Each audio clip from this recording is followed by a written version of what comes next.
નમસ્તે વિદ્યાર્થીઓ, હું જય સોમનાથ પ્રાથમિક શાળામાંથી બોલું છું. મારું નામ પટેલ વર્ષાબેન છે. આજનો આપણો વિષય છે ગુજરાતી. આપણે ગઈ વિડીયોમાં આપણે એકમ 5 હતો ઉખાણા, એની અંદર આપણે ભાગ 1 જોયેલો. આજે આપણે શરૂ કરીશું ભાગ 2. તો વિદ્યાર્થી મિત્રો, તમે તમારું પાઠ્યપુસ્તક કાઢો. PAN number 21. એમાં આપણે 1 થી 5 ઉખાણા જોયેલા. પહેલું સૂરજ, બીજું કોબીજ, ત્રીજું વોટ, ચોથું ચપટી અને પાંચમું પડછાયો. એટલે સુધી આપણે જોયેલું. હવે આપણે શરૂ કરીશું નંબર 6. રહે વૃક્ષ પર પણ પક્ષી નથી, રહે વૃક્ષ પર પક્ષી નથી, ભરેલું છે જળ પણ ઘડો નથી, માથે છે જટા પણ જોગી નથી, છે ત્રિનેત્ર પણ શંકર નથી. તો કોણ હશે?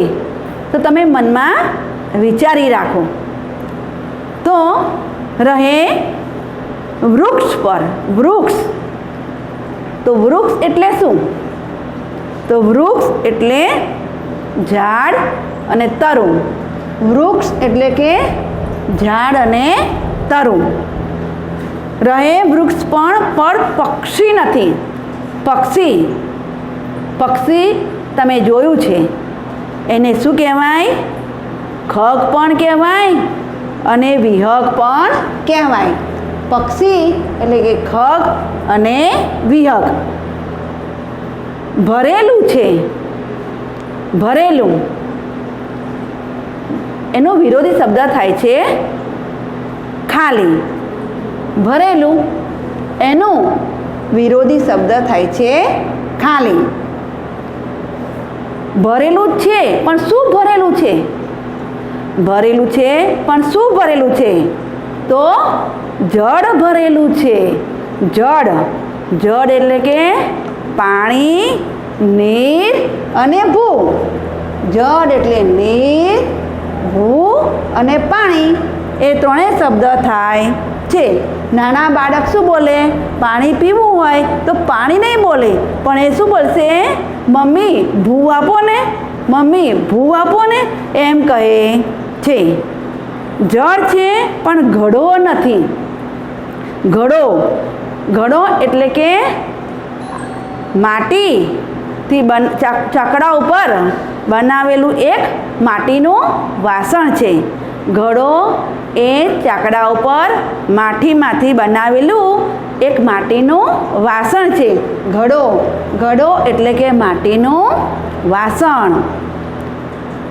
માથે, માથે, માથે એટલે કે શિરે. માથે, માથે એટલે કે શિરે. જટા, જટા એટલે લાંબા વાળનું ઝુંડ. લાંબા વાળનું ઝુંડ હોય એને શું કહેવાય? જટા કહેવાય. જટા કોને કહેવાય? લાંબા વાળનું મોટું લાંબુ ઝુંડ. પણ જોગી નથી. જોગી, જોગી એટલે કે બાવો, યોગી અને સાધુ. બરાબર? જોગી, જોગી એટલે કે બાવો, યોગી અને સાધુ છે. છે ત્રિનેત્ર. ત્રિનેત્ર એટલે 1, 2 અને ઉપર 3, એટલે 3 આંખ વાળું. એને શું કહેવાય? ત્રિનેત્ર. 1 આંખ, 2 આંખ અને વચ્ચે ત્રીજી આંખ, એને આપણે ત્રિનેત્ર કહીએ છીએ. તમે જ્યારે મંદિરે જાઓ કે કોઈ પણ જગ્યાએ જાઓ, ઘરે મમ્મી શ્રીફળ લાવે તો તમે એનું ઉપરની છાલ છે એ ખોલશો. ખોલી અને તમે જોશો તો 3 આંખો હોય છે. એટલે કે 3 આંખોવાળું હોય છે એ તમે બરાબર જોજો કે બીજા કોઈ ફળને આવું હોય છે કે નથી હોતું એ તમે બરાબર ચકાસજો. છે ત્રિનેત્ર પણ શંકર નથી. શંકર એટલે કે ભગવાનનું નામ છે. શંકર એટલે કે ભગવાનનું નામ છે. તો અત્યારે કયો મહિનો ચાલે છે?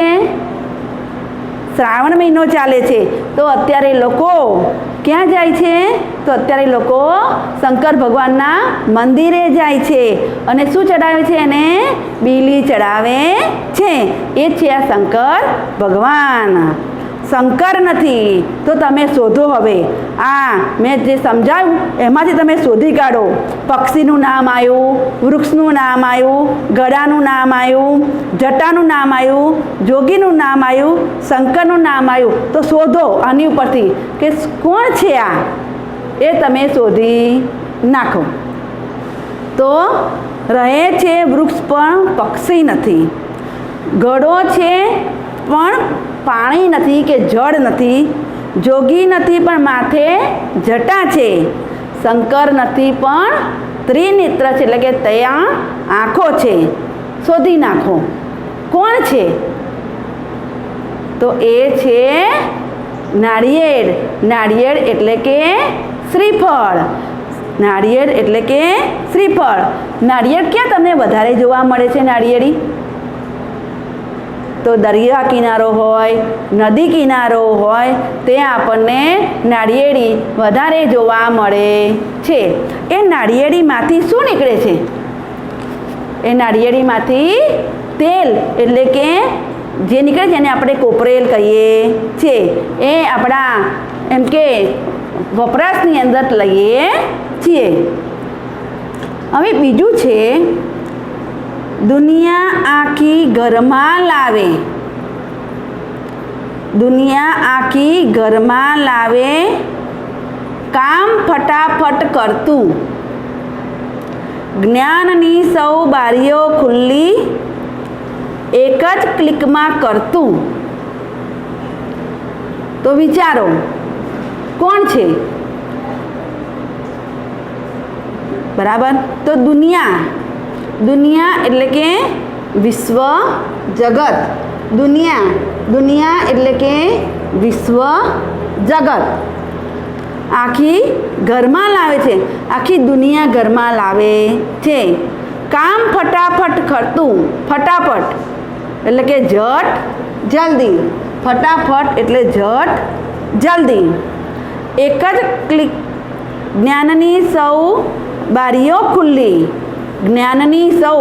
જ્ઞાન એનું વિરોધી થાય છે અજ્ઞાન. જ્ઞાન છે એનો વિરોધી શબ્દ થાય છે અજ્ઞાન. જ્ઞાન તો અજ્ઞાન. સૌ. સૌ એટલે કે બધા. બારીઓ ખુલ્લી. ખુલ્લી તો એનો વિરોધી શબ્દ થાય છે બંધ. ખુલ્લી તો એનો વિરોધી શબ્દ થાય છે બંધ. એક જ ક્લિકમાં કરતું. એક જ ક્લિકમાં કરતું. ક્લિક. ક્લિક. ક્લિક એટલે શું? તો વિચારો તમે. ક્લિક શેમાં કરીએ? તો ક્લિક કરીએ છીએ તો તરત જ આપણને એનો જવાબ મળે છે. તો શોધી નાખો. ચલો તમે એનો ઉપયોગ કરતા હશો અને ઉપયોગ પણ કરો છો. તો કોણ છે? તો શોધી નાખો. તો એ છે આપણું કોમ્પ્યુટર. કોણ છે? કોમ્પ્યુટર. ક્લિક. ક્લિક એટલે કોમ્પ્યુટરની ચાપ દબાવીએ અને તરત જ થતો અવાજ. ક્લિક. ક્લિક એટલે કોમ્પ્યુટરની ચાપ દબાવીએ અને થતો અવાજ. એને શું કહેવામાં આવે છે? ક્લિક કહેવામાં આવે છે. હવે છે આપણે આગળ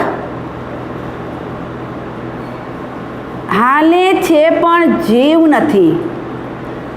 હાલે છે પણ જીવ નથી. ચાલે છે પણ પગ નથી. ચાલે છે પણ પગ નથી. બેઠક છે પણ બાજટ નથી. બેઠક છે પણ બાજટ નથી. ખવાય છે પણ ખૂટતો નથી. હાલે, હાલવું એટલે કે ચાલવું, પણ શું નથી એનામાં? એનામાં શું નથી? તો એનામાં જીવ નથી. જીવ, જીવ એટલે કે પ્રાણ. જીવ, જીવ એટલે કે પ્રાણ. ભલે એનામાં જીવ નથી પણ એ હાલન ચલન કરે છે. ચાલે છે, ચાલે છે પણ શું નથી એને? ચાલે છે પણ એને પગ નથી. પગ, પગ એટલે કે પાવ ચરણ. પગ એટલે કે પાવ અને ચરણ. ભલે એ પગ નથી પણ આગળ જાય, પાછળ જાય. બેઠક છે પણ બાજટ નથી. આપણે એની પર બેસી શકીએ છીએ પણ એને બાજટ કહેવાતો નથી. બાજટ, બાજટ એટલે શું? તો બાજટ એટલે કે 4 પાયાવાળું એક જાતનું આસન. એ આપણે જ્યારે કોઈ ધાર્મિક વિધિ કરવાની હોય ત્યારે આપણે એનો ઉપયોગ કરીએ છીએ. 4 બાજુ 4 પાયા હોય અને એના ઉપર બેસવાની બેઠક હોય છે. ખવાય છે પણ ખૂટતો નથી. ખવાય છે પણ ખૂટતો નથી. કોણ છે? તો એ છે હિંચકો. કોણ છે? હિંચકો. તમે હિંચકા ઉપર બેઠા હોવ ત્યારે એને પગ નથી પણ એ આગળ પણ જઈ શકે છે, પાછળ પણ જઈ શકે છે, ચાલી પણ શકે છે અને પાછો પણ આવી શકે છે. એને બેઠક નથી પણ તમે એની ઉપર બેસી શકો છો અને એને તમે ગમે એટલો ખાઓ છો પણ એ ખૂટતો નથી. તો એ છે હિંચકો. તો તમે જુદી જુદી જાતના હિંચકા જોયા છે. ઘરની અંદર તમે એક કડાવાળો હિંચકો પણ જોયો હશે. 2 બાજુ 2 કડા હોય એ પણ હિંચકો તમે જોયો છે. એના પર 2 કે 3 જણ બેસીને હિંચકો ખાઈ શકે છે. પણ તમે ખેતરની અંદર જાઓ, ખેતરની અંદર જાઓ તો ત્યાં કડા પણ નહીં હોય, છતાં એ ઝાડની ડાળીએ બેસી અને એ હિંચકા દોરડું બાંધી અને હિંચકો ખાઈ શકે છે. ગામની ભાગોળ હોય, વડલાનું ઝાડ હોય ત્યાં પણ દોરડું બાંધી અને નાના બાળકો એમ કે હિંચકા ખાય છે. તો હિંચકો આપણે ગમે છે, ગમે એટલું ખાઈએ તો પણ આપણને ખવાય છે ખરો પણ આપણી ભૂખ તરસે તરાસતી નથી. તો હવે અત્યારે આપણે થોડી પ્રશ્નોની ચર્ચા કરી લઈએ છીએ.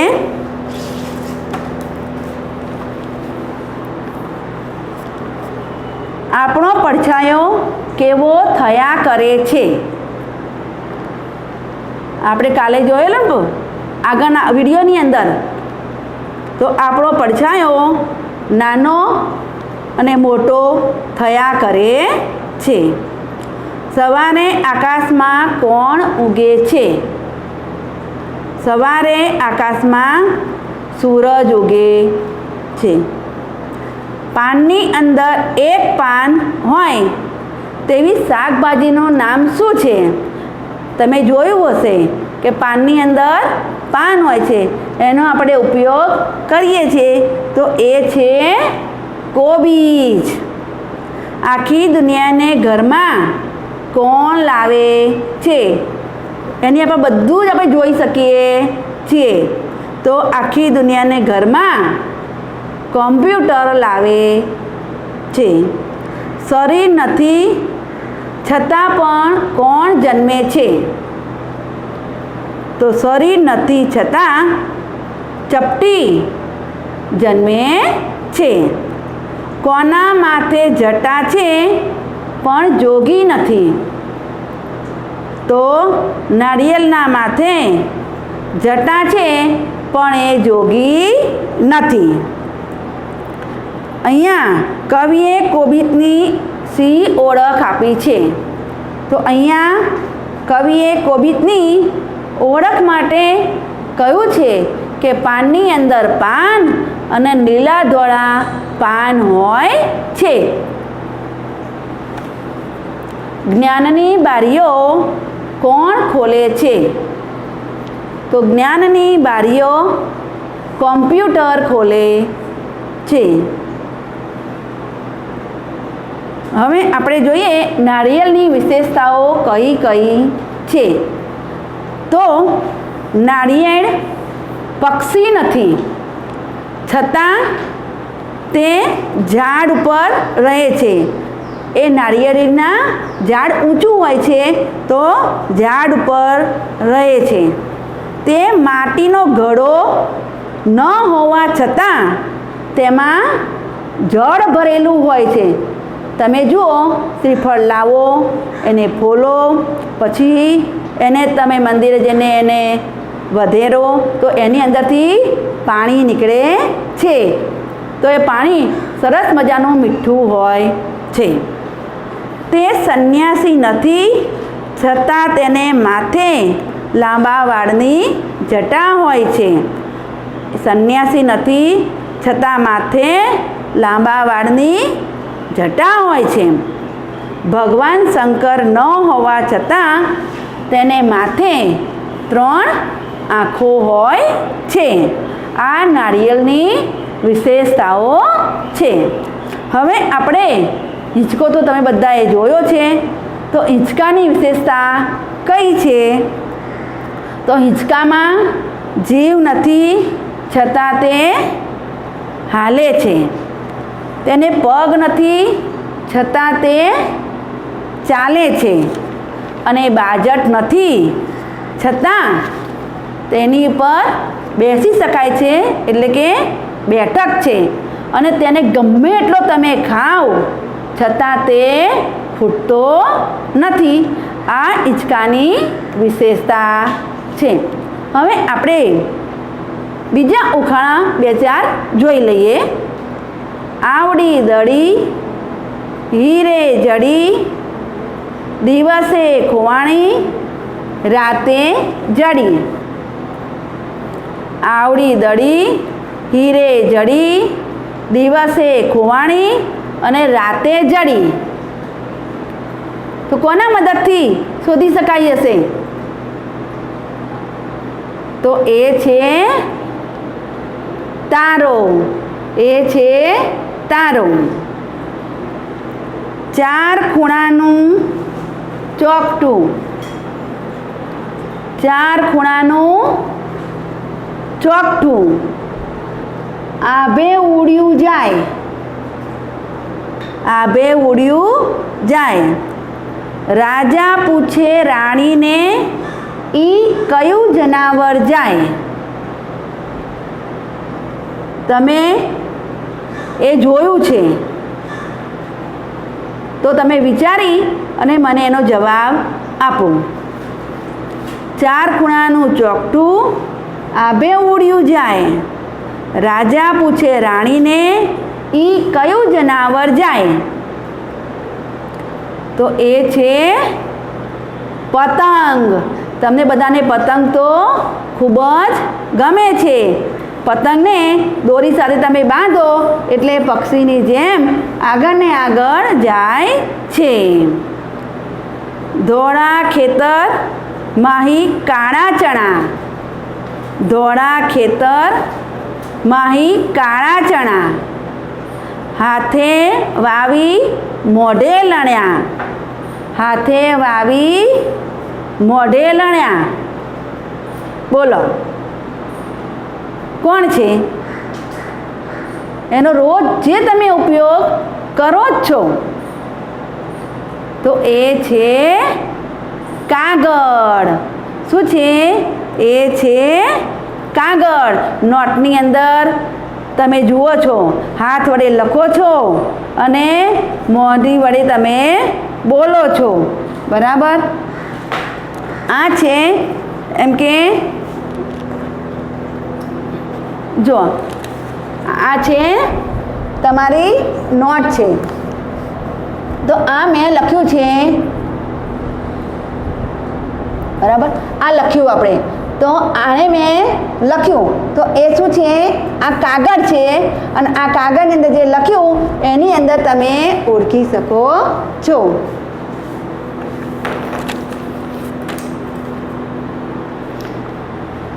હવે નીચેના શબ્દ સમૂહ માટે એક શબ્દ છે ઉનાળાની સખત ગરમ હવા. એને શું કહેવાય? લૂ. અને 3 આંખવાળું એને કહેવાય ત્રિનેત્ર. અને 4 પાયાવાળું એક જાતનું આસન, તો એને કહેવાય છે બાજટ. 4 પાયાવાળું એક જાતનું આસન એને કહેવાય છે બાજટ. હવે આપણે જોવું છે કે કેવો, કેવી અને કેવું એને આપણે શબ્દ પરથી ઓળખવું છે. તો દાખલા તરીકે પંખો, તો પંખો એની પાછળ શું આવે છે? તો પંખો કેવો, પંખો કેવો. દાખલા તરીકે છે લાઈટ, તો લાઈટ કેવી. બારણું છે, તો બારણું કેવું. તો કેવો, કેવી અને કેવું એ શબ્દ આપણે પકડવાનો છે. તો પંખો કેવો, તો કેરી કેવી. કાંટો કેવો, કોમ્પ્યુટર કેવું. જીભ કેવી. ચાંદો કેવો અને નાળિયેર કેવું. એટલે કેવો, કેવી અને કેવું એ તમને ખ્યાલ આવી ગયો કે કોની પાછળ કયો શબ્દ લાગે તે. હવે આપણે જોવું છે આડા અવળા અક્ષરોને આપણે ક્રમમાં ગોઠવીને બનાવીને લખવાનું છે. દાખલા તરીકે ફ ફ ટા ટ છે, ફ ફ ટા ટ છે, તો બનાવો.